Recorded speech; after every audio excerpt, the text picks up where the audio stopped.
Norway के पश्चिमी तट पर मछुआरे एक ऐसे नियम का पालन करते हैं जो उनकी नावों से भी पुराना है। अगर सूर्यास्त के बाद तूफान आने लगे तो पहली गरज से पहले बंदरगाह पहुंचना जरूरी है। अगर नहीं पहुंचे तो सायरन आपकी नाव पर चढ़ाएंगी। ज्यादातर बाहरी लोग जब ये सुनते हैं तो हंसते हैं। उन्हें लगता है कि यह बस एक पुरानी समुद्री कहानी है जो युवा नाविकों को डराने के लिए सुनाई जाती है। लेकिन फ्योर्ड के हर बंदरगाह में कुछ नावें बंधी होती हैं।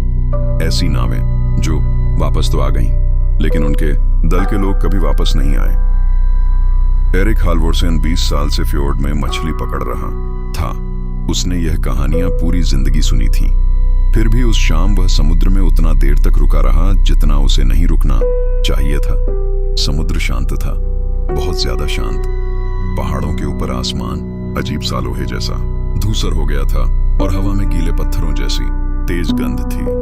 तभी उसके रेडियो से आवाज आई, तूफान की चेतावनी, सभी जहाज तुरंत बंदरगाह लौटें। एरिक बड़बड़ाया और नाव को दूर दिखती बंदरगाह की रोशनी की ओर मोड़ दिया। वे अभी भी 1 घंटे दूर थे। तभी उसने कुछ सुना।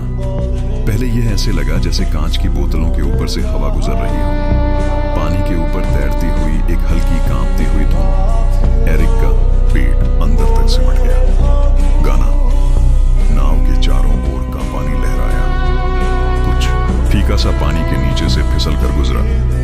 फिर उस गीत में एक और आवाज जुड़ गई, फिर एक और, नरम, सुंदर, लेकिन कुछ गलत। पहली गरज पहाड़ों में गूंज उठी। एरिक ने तुरंत इंजन तेज कर दिया। नाव काले पानी को चीरती हुई आगे बढ़ने लगी। दूर बंदरगाह की रोशनियां टिमटिमा रही थीं। तभी उसके पीछे पानी में कुछ गिरा, छपाक, फिर एक और। गाना अब ज्यादा तेज हो गया था और ज्यादा पास। वह पीछे मुड़कर नहीं देखना चाहता था, लेकिन उसने देखा कुछ फीका सा हाथ नाव के किनारे को पकड़ रहा था। एक हाथ इतना लंबा कि इंसानी नहीं लग रहा था। उसकी त्वचा धूसर और भीगी हुई थी, तेज हड्डियों पर कसकर खींची हुई। फिर उसका सिर पानी से बाहर आया। पहली नजर में वह सुंदर लगा, लेकिन जितनी देर एरिक उसे देखता गया उतना ही वह भयानक होता गया। लंबे बाल उसके चेहरे से समुद्री घास की तरह चिपके हुए थे। उसकी आंखें चौड़ी और कांच जैसी थीं, जिनमें ऊपर के तूफानी बादल झलक रहे थे। लेकिन उसका मुंह बहुत ज्यादा खुल गया। अंदर सुई जैसे नुकीले दांतों की पंक्तियां चमक रही थीं। वह प्राणी मुस्कुराया, एक भयानक मुस्कान जो मौत का वादा कर रही थी। एरिक ने गाफ को उठाया और पूरी ताकत से नीचे मारा। सायरन चीखी और वापस पानी में फिसल गई, लेकिन गाना नहीं रुका। वह और तेज हो गया। अब नाव के चारों तरफ लहरों के नीचे आकृतियां घूम रही थीं, दर्जनों। एक और जोरदार गरज फ्योर्ड में गूंजी। तूफान आ चुका था और उसके साथ चढ़ाई। पानी से हाथ बाहर फूट पड़े। धूसर उंगलियां रेलिंग पर चढ़ने लगी। भीगे हुए शरीर डेक पर घिसटते हुए आए। उनकी पूंछें लकड़ी पर ऐसे गिर रही थीं जैसे भारी मांस के बोरे। उनकी आवाजें गाती ही रहीं, चढ़ते हुए भी, रेंगते हुए भी, एरिक की ओर आते हुए भी। वह धुन उसके सिर के अंदर गूंज रही थी, उसके विचार धीमे कर रही थी। उसके हाथ कांपने लगे। वह लड़खड़ाते हुए स्टीयरिंग की ओर बढ़ा। बंदरगाह की रोशनी अब करीब थी, लेकिन अभी भी काफी नहीं। अचानक किसी ने उसके टखने को पकड़ लिया। ठंडा, चिपचिपा। उसने जोर से लात मारी।